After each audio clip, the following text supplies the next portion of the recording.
Hello friends, हमारे special session to the point में आज हम बात करेंगे सबसे प्राचीन पर्वत श्रृंखला, वो श्रृंखला जो कि भारत की नहीं बल्कि विश्व के भी सबसे प्राचीन पर्वत श्रृंखलाओं में से एक है।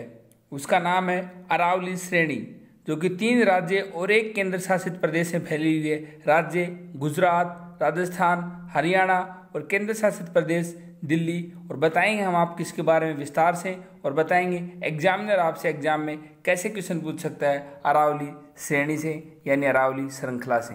हम आपको बता दें, अरावली श्रृंखला का विस्तार गुजरात के हिम्मतनगर से शुरू होकर हरियाणा, राजस्थान और केंद्र शासित प्रदेश दिल्ली तक है, जो कि लगभग 720 किलोमीटर है। आपको किसी बुक में ये 800 किलोमीटर देखने को मिलेगा, लेकिन एक एग्जैक्ट डाटा है 720 किलोमीटर। एग्जामिनर आपसे पूछेगा कि अरावली श्रृंखला का विस्तार किन किन राज्यों में है। आपका आंसर होगा हरियाणा, राजस्थान, गुजरात और दिल्ली।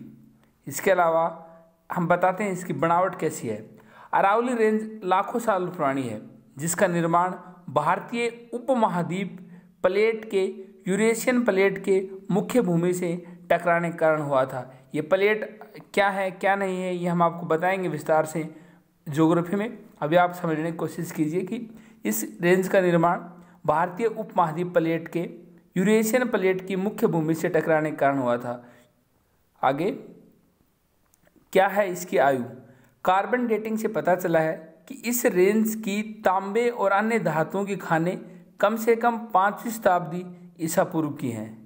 इसके अलावा क्या है इसकी विशेषताएं। अरावली रेंज विश्व के सबसे पुराने वलित पर्वतों में से एक है, जो अब एक अवशिष्ट पर्वत यानी रिजिडुअल पर्वत के रूप में है। इसकी ऊंचाई 300 मीटर से 900 मीटर के बीच में है। अरावली रेंज की सबसे ऊंची चोटी माउंट आबू पर स्थित है, जिसका नाम है गुरु शिखर, जिसकी लंबाई है 1722 मीटर। एग्जामिनर आपसे पूछेगा गुरु शिखर क्या है, ऑप्शन देगा 4, तो आपको बताना उसमें एक ऑप्शन होगा कि अरावली रेंज की सबसे ऊंची चोटी। एक क्वेश्चन ऐसे पूछ सकता है कि अरावली रेंज की सबसे चोटी निम्नलिखित में से कौन सी है, तो उसमें एक ऑप्शन होगा गुरु शिखर, तो आपका आंसर होगा गुरु शिखर। यह मुख्य रूप से वलित पर्वत है, जिसका निर्माण 2 प्लेटों के अभिसरण के कारण हुआ था। अब बताते हैं इनके विस्तार के बारे में।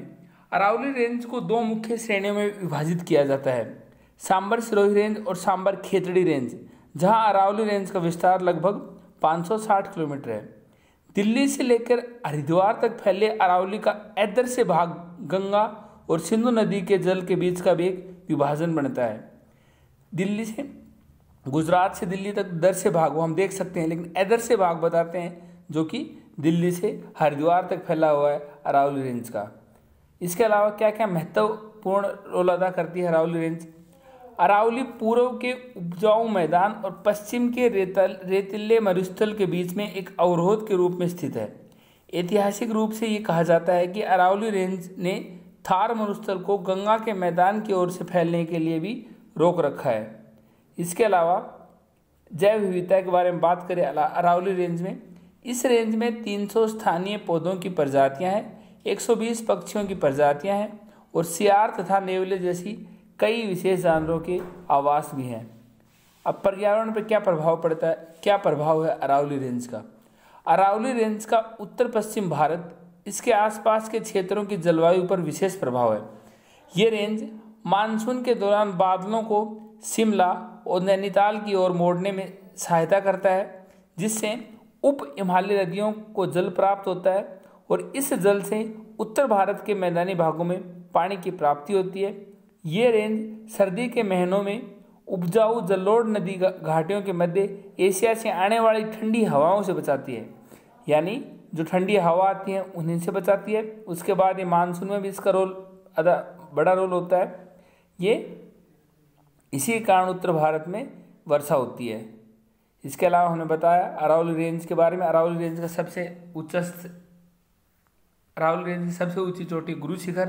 इसके अलावा अरावली रेंज 3 राज्यों और 1 केंद्र शासित के मध्य फैली हुई है। हमने बताया आपको विस्तार से। Thank you.